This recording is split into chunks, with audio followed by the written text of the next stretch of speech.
just wanted to talk this morning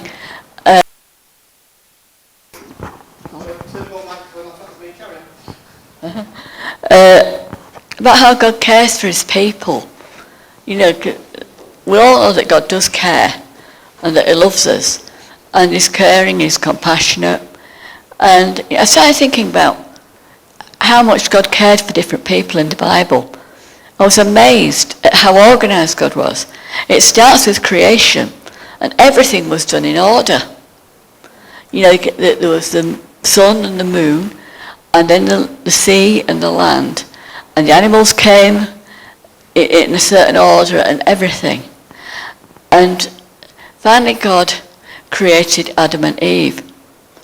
And God was at the centre of their lives in the Garden of Eden. It was his natural thing to do, was to walk with them in the cool of the evening and just talk with them and just share heart with him. And he gave them special instructions on what to do. He said to them, be fruitful and increase in number. Fill the earth and subdue it. Rule over the fish of the sea and the birds in the sky.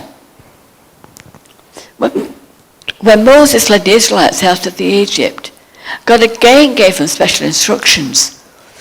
Even the things in the Ten Commandments which God told us how to honour God and to live good lives, that made sure that we're having God at the centre of our lives. And he told them how to organise their camp with it was just attend to the meeting, and then later on it was the tabernacle, and they had the tribes, the Levites first of all surrounding it, and then the tribes sat in certain groups. These 3 tribes will go in the north, these 3 will go in the south, and so on. And it was just so organised. He gave Moses instructions on worship and festivals in Leviticus 1-7 and Leviticus 23-25. He gave them manna and quail to eat whilst they were in the desert, and he provided it for them. He told them which animals were good to eat and which were not. He told them things, basic things. Why they didn't know, I don't know. He told them about going outside the camp if they wanted to go to the toilet. He told them what to do if they saw a rash or if they felt sick. It was to go see the priest.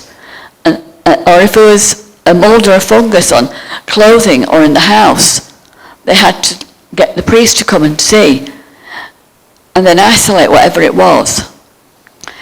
And they would just follow the instructions of the priest. Later on, God gave them some instructions on some health and safety and being kind to other people. Like I said, put up parapets on the roof, so if you're up on the roof, you're not going to fall off and break your neck. And also helping each other. Yeah. Safety, Old Testament style. Yeah. And also helping each other, such as when an ox or a donkey escapes, or a donkey falls down and that. And he also told them to take the disputes that they have between each other to the leaders. And the leaders would then seek God on their behalf to help solve the dispute. God told Elisha to feed the army that had come against them and then to send them back home. That's 2 Kings 6, 18-23. Can you imagine? Just having a big fight, a big battle going on. And you're part of it and you're fighting these other people and you win. And God doesn't say, take prisoners, lock them up, kill some of them if they've been really bad. No. He says, feed them, show them love and send them back to where they've come from. And God also set out a system of cancelling debts every 7 years. And then there was a kinsman redeemer who was the nearest relative. And this comes out in the book of Ruth, where if there was a family who had no one to provide for them, that the kinsman redeemer was responsible for that. And if you remember in the story of Ruth, God led her right to the fields where Boaz was having his men gathering the harvest. And she went back to her mother-in-law and told her, she said, yes, he's one of our kinsman redeemers. And she told her what to do. She says, tonight when it's dark, go and hide where he's sleeping. And then just lie across his feet. And through the night, of course, he woke up and found her there. And he says, just lie quiet, I'll sort it out, but we'll make sure you go before the daylight comes. So he was honouring to her, making sure that she was safe, making sure that nobody could talk bad about her. God knows how important it is to have kindness and friendship and support. That's Matthew 5:38-47. And Jesus talks about turning to the cheek and giving to the one who asks you and not turning from the one who wants to borrow from you. In Mark 12:30-31, Jesus tells us to love our neighbours as ourselves. Give them a coat if they need it. There's a story of a man going to a neighbour in the middle of the night. And I'm sure this really blessed his neighbour to start with. Hey, come on, I need some bread. I've got some people coming. I need some bread. Oh, I've just got into bed with my wife and we're just settling down and kids are all quiet. Eventually, of course, he gave the bread. And it was a good ending. And just showing how we need to be open to listen to what God's saying to us. And then there's a story in Matthew 7:9, how natural fathers love their children. And it says, if your son's asking you for bread, will you give him a stone? If he asks you for fish, will you give him a snake? Sorry,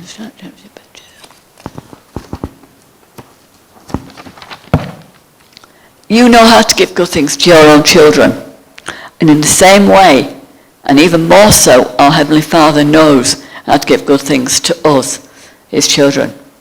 He created us. He knows exactly what we need. He knows the exact timing of things, and he knows how to love us. Jesus showed his servant heart when he washed his disciples' feet, John 13:4-17. He said we were to follow his example and serve others as Christ has served his disciples. In John 8:3-11, Jesus is asked by the people what was to be done for a woman who was found committing adultery. According to the law, she should be stoned to death. And indeed, many of the people had already picked up stones to throw at her. So all these people had gathered around her, and most of them got stones, and they're ready to throw them at him. I said, Jesus, what shall we do? So this woman has been found, and that she should be stoned. And Jesus just said, let the person who is without sin throw the first stone. And then Jesus just wrote something in the ground and looked up. Where are your accusers? Where have they gone? He says, I've gone. No one accuses me. And Jesus said, then neither do I. Go, leave your life of sin. And Jesus forgave that woman. What a wonderful thing to do. In Acts 2:42-46 it says, the early church met from house to house. They devoted themselves to the apostles' teaching, to fellowship with the breaking of bread, and in prayer. And everyone was filled with awe at the many wonders and signs performed by the apostles. And all the believers were together and had everything in common. They sold their property and possessions to give to anyone who had need. And every day they continued to meet together in the temple courts. They brought bread in their homes and ate together with glad and sincere hearts, praising God and enjoying the favour of all the people. And the Lord added to their number daily those who were being saved. Everyone was accepted. In Acts 2:1-4, it says that they were praying together, and then they prayed as a community. Peter was miraculously released from prison by an angel, 12, 5 to 17. We'll remember of the story of that little servant girl going to the door, and she opened the door. It's Peter! It's Peter! What are you doing here? She says, Peter's here!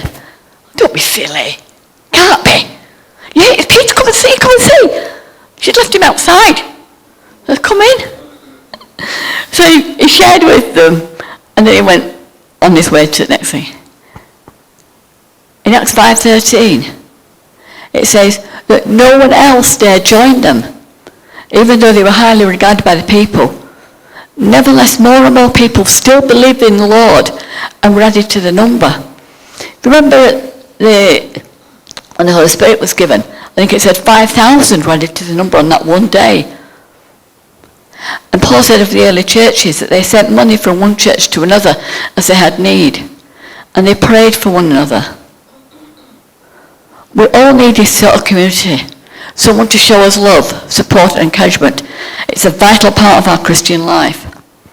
There's a lady called Dorcas who was devoted to good works and charity in Acts 9, 36 to 42. And a lady called Lydia who came to know the Lord. That's Acts 16, 11 to 15. Both these ladies cared for others and showed God's love. They also met regularly for teaching there. In Ecclesiastes 4, 9 to 12, it says, 2 are better than 1, because they have a good return for their work. If either of them falls, the other can help the other up. Pity the one who falls and has no one to help them up. One may be overpowered on their own, but 2 can easily defend themselves. A cord of 3 strands is not easily broken. This shows the importance of having these relationships with each other, to help each other as we need it. Can someone push, if I was stood here, push me over, I'm down. If Wayne comes inside at me, Catherine comes inside at me, it's harder to push me down. We stood there together, encouraging each other. It's just so important. The prayer request group on WhatsApp is a good way for us to communicate prayer needs and to answered prayer. Because when there's answered prayer, that encourages us to pray more and more for other things. If in Amos 3:3 it says, do 2 walk together unless they agree? Yes, we have to be in harmony with each other and showing the love of God to all. So I'll let Wayne take over, and then we'll break bread. You want love? Huh?